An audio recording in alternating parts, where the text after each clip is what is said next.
when I look at vintage clubs, there are a lot of clubs that are very kind of boring, okay, in the vintage world. And there are some brands that kind of stand out as interesting clubs. That's what Ben Hogan does for me. This is a 1981-82 Ben Hogan.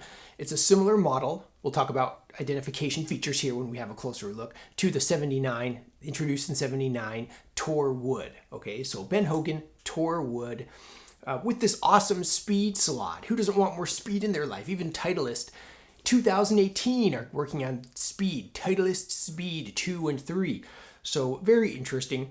I actually took this to the range a while ago and I had a little warm up with it. I was going to go back today. However, we have this Hurricane Michael going on, so it's a little rainy and a little bit windy to go out to the range and hit some golf balls. So we're going to keep it indoors today, but I'll show you the footage of when I was out on the range last week with this lovely Ben Hogan Tor Wood, and we should get on that review table and have a closer look. Outside, the hurricane is raging. Hurricane Hogan today, MO 4343, lovely Ben Hogan seal right here. And we have the 4-screw sole plate, kind of in the shape of a big H. And then we have a face insert with 6 screws. Who put 6 screws in a face insert? How am I going to mount this rubber foot? I know, 6 screws.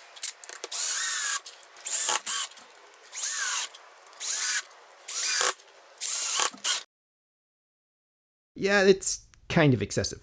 And then you can see the Ben Hogan decal here right on top. I haven't cleaned it. This is how I found it, so it's a little, looks like there's a little clouding going on right there. No visible weights. In the aft portion, the toe has this very famous speed slot. I'm going to show you what it does. It's right here. So, right, it's supposed to increase aerodynamics. Does it really? I don't really think so. Doesn't that increase surface area? Maybe it creates a little boundary layer right here. Either way, that's what it's supposed to do. But I think what it does more than anything is it just helps reduce a tiny itty bitty bit of weight on the toe. So slightly heel bias, which would make it what? Slightly draw bias? Is that correct? Look at this lovely Persimmon solid. People say in forums and stuff that the persimmons they used in the persimmon wood they used in the 80s wasn't the old forest persimmons that they used in 50s clubs. I have no idea if that's true or not. It's just interesting conversation. So let's see. I showed you the toe, speed slot, decal right there. The aft portion, the face, we saw the sole plate moving up the heel. It looks like there's a pin right there for the shaft. Lovely whipping right here. It looks like there's some tape right here.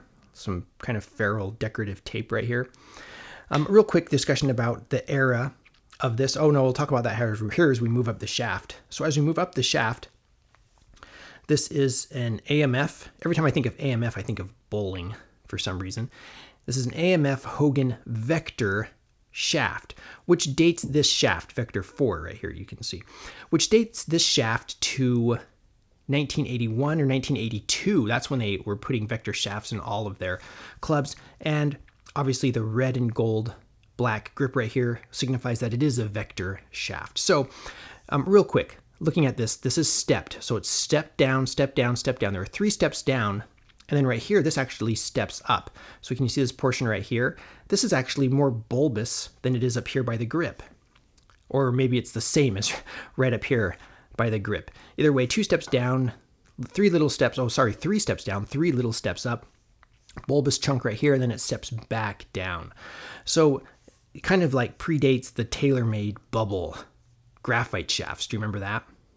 So anyway, because this has a Vector shaft in it, this is identified as a 1981 or 1982 Ben Hogan Tor Wood with the 6 screws. The 6 screws were visible when it was introduced in 1979 all the way through 1982. 1984, they moved back to just the box pattern, as they call it, with 4 screws. So that said, let's go look at some old footage of me hitting this on the range. I think I only hit a few shots. So let's do that. So today on the range, we kind of got boxed out of the premium spots, so we're off here in like one of the last available places where I can tee up nice and low. I'm off of natural grass, so this is kind of in a valley. So, oh, what a lovely club. Thank you for showing us. Wow, that's so lovely. The nice thing about these Ben Hogans is they're recognizable from a distance because of that speed slot. So obviously, I mean, the 6 screws you can't see from a mile away, but that speed slot, easy to recognize. Lovely day, Georgia, last week, pre-hurricane. I'm taking 3/4 swings here. This is my warm-up. These were like some of the first shots I took. And yeah, that's one of the reasons why I wanted to come back, because I wanted to take some full swings.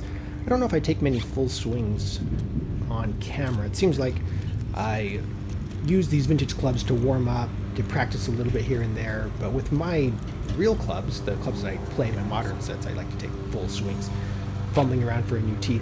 Yeah, that first one I think was a little toey, and I totally broke my tee clean in half. So second tee, second premium range ball here. I actually don't know. I see lots of Srixon balls here. I'm not sure if that's what the range employs or if that's something that I just remember for some reason, for no good reason. Oh, let's see. That one was a little bit better. I still think that one was toey. These have a tendency to draw on me, which is kind of unusual. My normal driver shot is an ever so slight fade. All right, maybe I just slice them crazy like a crazy man, but generally they're going to be moving from left to right. So let's see how this one goes. I hit a few of these thin. I'm not sure exactly. I don't remember exactly the order. It's been a week. Look how low that valley is in there. Tall grass. 3/4 swing, yeah. That interesting direction though. It's fun how like technology that we read about today, you can see in older clubs. It's like the idea of, oh, well, we made it heel biased weight so that way you can, it's kind of draw biased with that gearing effect. Even these clubs feel like that. And this club does not feel light. Yeah. There we go. Yeah, so it feels substantial, unlike my Titleist, even though it's of smaller volume. So we're concluding our Hurricane Hogan Tour wood here. This is a lovely wood. So by way of reference, as a recap, this is a model wood, the Tour wood, that was developed in 1979, sold through 1982 with the 6 screws. Lovely, interesting, solid persimmon wood in the early 80s. Now, the question arises, and this whole series is about what I'm looking for in my sets. Does this capture the 80s? Is this something that I would put in a set?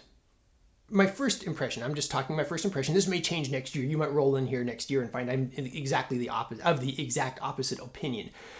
This is something that I would not put in a set. I'm thinking about the 80s, the early 80s, what kind of sets I'm looking for. This doesn't really fit that. However, this is a very interesting club. It's dripping with character and desirability. This is a desirable club that I want, and I'm going to keep this just to enjoy. I don't know if I would describe myself as a connoisseur of vintage clubs, but this is something that I'm going to hang on to just as a wood, just as a driver. So we will see in a year or however long how I feel about this club, and if you find it, if it sneaks into one of my sets that I'm actually going to play. So for me, not something I'm looking for in a set, however, very desirable and something that I'm going to hold on to. Let me know your thoughts. I'm really interested to hear your thoughts. If you were to build a set around this wood, what kind of irons would you get? What kind of fairway woods would you get? What kind of putter would you use in the early 80s? I'm really interested to hear. Interested to read. Somebody's going to correct me in the comments below. Please subscribe. You can visit my Amazon shop. There's going to be a link in the description below. It has some stuff from my poker channel, and it has some various other things that you may enjoy, and there will be some golf equipment in that shop. Every penny I make helps me out, so definitely check the links in the description below. Thank you so much for watching. I am the Vintage Golfer.